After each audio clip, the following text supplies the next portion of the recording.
Royal Challengers Bengaluru 18 साल के 17 के बाद अब 18 माना जा रहा है, तो 18 साल के लंबे इंतजार के बाद आखिरकार आईपीएल चैंपियन बन गई है। हर तरफ आपको सोशल मीडिया पे एक खिलाड़ी विराट कोहली नजर आ रहे होंगे, कोई रजत पाटीदार को थोड़ा बहुत क्रेडिट दे रहा होगा, लेकिन आज फाइनल मुकाबले में जिस एक प्लेयर को वाकई में सबसे ज्यादा क्रेडिट मिलना चाहिए, और ऑफिशियल की तरफ से उनको क्रेडिट दिया भी गया है, लेकिन सोशल मीडिया पे भी जिस एक प्लेयर को सबसे ज़्यादा क्रेडिट मिलना चाहिए वो प्लेयर हैं हमारे कृणाल पांड्या। कृणाल पांड्या जिस तरीके से, संदीप जी, पूरा सीजन रहा है उनका, आप उस प्लेयर को देखो कि जिस तरीके से उन्होंने पूरे सीजन में परफॉर्म किया, खास के बॉल से क्या कमाल करा है। और आज फाइनल मैच में मुझे लगता है कि अगर उनका वो जो 4 ओवर नहीं होता ना, तो शायद बेंगलुरु एक साल और इंतजार, इसको बिल्कुल डिनाई नहीं कर सकते। देखा जाए तो एक तरह से गुड लक चार्म लेकर आया वो टीम के लिए। वो बोले मतलब वो कि गुड लक पांड्या परिवार में कितने ट्रॉफी, टोटल 9 ट्रॉफियां हैं, और कृणाल पांड्या के पास 4 ट्रॉफियां हो गई हैं। मुंबई इंडियंस के लिए वो जीत चुके हैं, अब ये इस टीम के लिए जीत रहे हैं।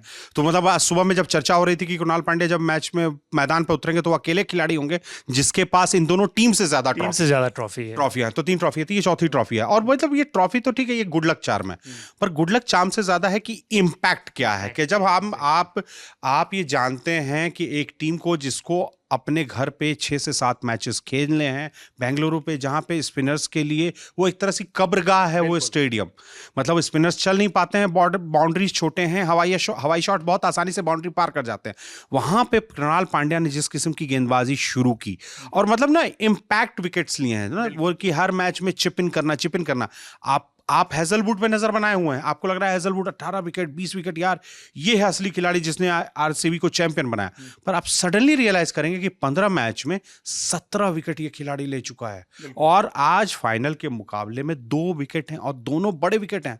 एक Prabhsimran Singh in form batsman, एक जीवन दान मिल चुका था, क्रीज पर टिके हुए थे, पावर प्ले के बाद मतलब 6 ओवर शुरू हो रहे थे, पावर प्ले खत्म हो चुका था, एक ही विकेट गिरा पावर प्ले में। तो उसके बाद जब प्रभसिमरन आते हैं और आपको लगता है कि यार अब ये अगर एग्रेसिव खेल गए तो बहुत तेजी से रन बनाएंगे और मैच को अपनी टीम के लिए की ओर लेकर जाएंगे, अपने पक्ष में मजबूत करेंगे उसमें अपने में।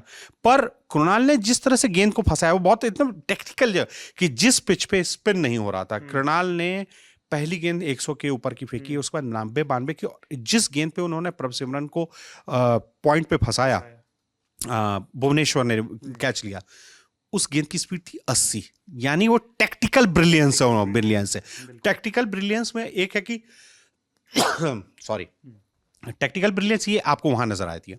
फिर वो फंसाते हैं जॉश इंग्लिश को, ये बहुत इंपॉर्टेंट विकेट, सबसे इंपॉर्टेंट विकेट वो, कि वो हवाई शॉट्स मार रहे थे मिड विकेट पे, जो उनका हाफ पुल है, हाफ पुल, और वो भी हवाई पुल, ये नहीं कि वो जमीन पे रखने की कोशिश कर रहे हैं, फ्लैट सिक्सेस मार रहे थे। वो आगे की तरफ खेलते हैं स्ट्रेट में, और वो अहमदाबाद वाले जो स्टेडियम है, नरेंद्र मोदी स्टेडियम, सामने वाली बाउंड्री छोटी बाउंड्री है। वो टारगेट उन्होंने कर लिया था कि हमें उसी जगह को टारगेट करना है, स्पिनर को हमें वहां पे ही मारना है। बिल्कुल। तो वहां पे वो छकाने में कामयाब हो गए, और पूरा मैच ही पलट गया। जॉश पूरा मैच ही पलट गया। तो उसके बाद तो फिर चीजें बहुत मुश्किल हो गई आरसीबी, मतलब पंजाब किंग्स के लिए। वो रन रेट का प्रेशर आने लगा। भले ये बात बहुत अच्छी, मेरे हम लोगों ने कुछ वीडियो में कहा है कि भले वो रन का अंतर आपको 6 नजर आता है, पर आरसीबी मैच में बहुत आगे चली गई थी, बहुत आगे थी मैच में। मतलब पिछले आखिरी 3 ओवर में आरसीबी ने मैच को पूरी तरह से कमांड किया है, अपने मन से अपने पेस पे लेकर गए। पर अंतर आपको 6 रन का नजर आता है, पर इसमें कृणाल के योगदान को अब आप सोचिए कि 190 के मैच में 6 रन का अंतर, और एक बॉलर 4 ओवर में मात्र 17 रन देता है, तो आप इम्पैक्ट समझ रहे हैं। बहुत इंपॉर्टेंट है। मैं सिर्फ इसी मैच की बात नहीं कर रहा हूं, मैं ओवरऑल, आपने जैसे बताया कि 15 मैच में 17 विकेट है। इकोनॉमी अगर मैं देख रहा हूं ना, तो उनकी इकोनॉमी 8.5 से भी कम है। एक स्पिनर जो बेंगलुरु का है, और वो अधिकतर मैच अपने होम ग्राउंड पे खेल रहा है, आपने जो बात बताई, उसके बाद 8 सवा 8 की इकोनॉमी होना, और उनकी उतनी चर्चा नहीं होना, उससे बड़ी बात वही मैं बोला ना कि अंडर द रडार निकल गए, पता नहीं चला लोगों को। तो और आपको रियलाइज करना है कि सामने वाला कैप्टन, जब विपक्षी टीम का कैप्टन जो है वो किसकी तारीफ कर रहा है, उसने सबसे पहली बोली ये बात श्रेयस अय्यर ने कि कृणाल पांड्या ने जबरदस्त गेंदबाजी की, और वो काफी है ये बताने के लिए कि इस मैच में सबसे ज्यादा इंपैक्ट किस खिलाड़ी का था। जिस तरीके से कुणाल का पूरा सीजन रहा है, सिर्फ इस मैच की बात नहीं कर रहे हैं, आपने जैसे बताया कि उनकी इकोनॉमी भी 8.5 के नीचे की रही है, तो ये प्लेयर मतलब ऐसा होता है ना कि हर टीम कुछ ना कुछ स्ट्रेटजी के साथ आती है।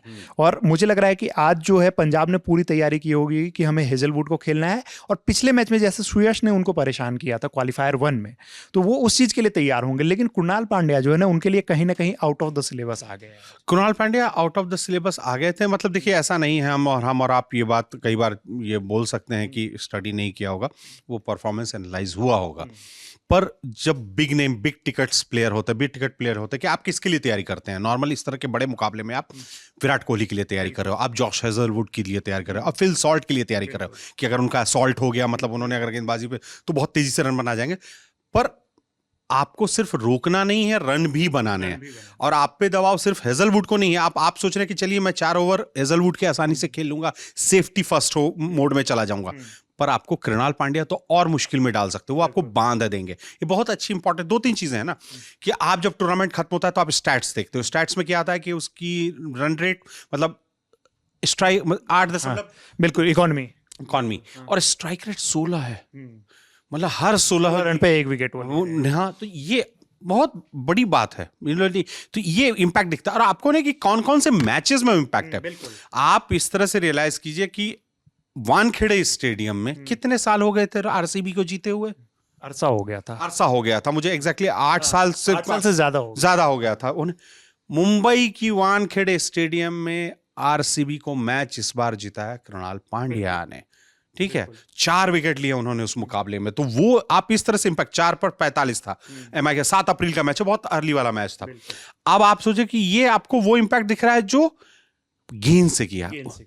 एक मैच उन्होंने दिल्ली कैपिटल्स के खिलाफ, उसमें 73 रनों की नाबाद पारी, वही भी तो मतलब बल्ले से भी जब उनकी जरूरत थी, आज भी जैसे उनसे उम्मीद की जा रही थी कि लास्ट ओवर में 5-10 रन और बना लेंगे तो और मजबूत स्थिति में होगी टीम। खैर टीम को उतनी जरूरत पड़ी नहीं उन रनों की, पर कृणाल पांड्या को जब जरूरत थी कृणाल पांड्या परफॉर्म कर रहे थे। और इसका रियलाइजेशन देखिए, हम अब कई बार लगता है यार 2 ही विकेट तो लिए, मैंने मतलब मैं यही 2 विकेट ने खेल कर दिया। और इकोनॉमी ये शानदार 190 टारगेट का मैच है, 6 रन का डिफरेंस है, तो वो 17 रन आपको समझ में आता है कि कितने वैल्यूएबल है, कितना कंजूस था वो बॉलर, कि बाकी साथी खिलाड़ियों को छकाता रहा, विपक्षी खिलाड़ियों को, और टीम के लिए मतलब वो है ना कि गेम में वापसी कृणाल पांड्या की ओवर नहीं कराया।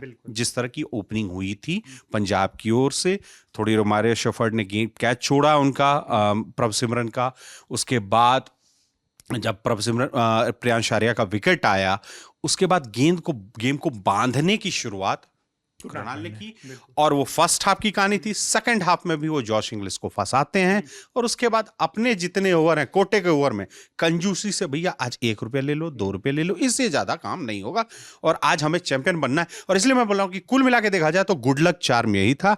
और ये गुड लक सिर्फ वो अपने नाम या अपने चेहरे से लेकर नहीं आए थे, परफॉर्मेंस से गुड लक लेकर आए, और जिसका फायदा इस बार यार, मतलब ये ना, विराट कोहली जब ये भी ब्रॉडकास्टर्स से बात कर रहे थे तो ये बार बार यही बात कह रहे थे कि हमें बीच बीच में रियलाइज हुआ कि हमने जो इस बार we have created a team जहां ऐसे सेट ऑफ प्लेयर्स हैं जो चीजों को मजबूती से, मतलब आप एक चैंपियन टीम है जिसके 9 different man of the match हैं 16 मैचेस में, तो आप ये बताने के लिए काफी है कि उस टीम ने सिर्फ एक खिलाड़ी के दम पे जीता है टूर्नामेंट, या पूरी टीम के जी बिल्कुल। और इसमें कृणाल पांड्या की भागीदारी बहुत ही बड़ी है, जिसको नजरअंदाज नहीं किया जा सकता। आखिरी सवाल, क्या ये सीजन के सबसे अंडररेटेड प्लेयर आपको नजर आ रहे हैं?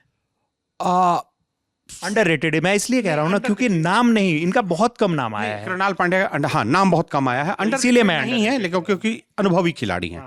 आईपीएल के लिए बहुत लंबा अनुभव है, चैंपियन टीम मुंबई इंडियंस के साथ कई सालों। नहीं, मैं सिर्फ इस सीजन की बात कर रहा हूँ, ओवरऑल नहीं। अंडर द रडार रहे, कोई इनको बहुत गंभीरता से नहीं ले रहा था। चर्चा जो हो रही थी, नए स्पिनर्स की बात हो रही थी, दिग्वेश राठी नाम, विप्रज निगम नाम सुर्खियां बटोर रहे थे, यूजी चहल की बात हो रही थी कि चहल उस फॉर्म में वापस आ सकते हैं, विकेट लिया चहल ने, तो इन स्पिनर्स की बात हो रही थी, पर कहीं पे भी इनका नाम नहीं लिया जा रहा था। पर जब आप टूर्नामेंट खत्म होने के बाद डिस्कस करेंगे और जब आंकड़े देखेंगे तो आपको रियलाइज होगा भाई साहब ये तो चैंपियन बना के निकल गया टीम को।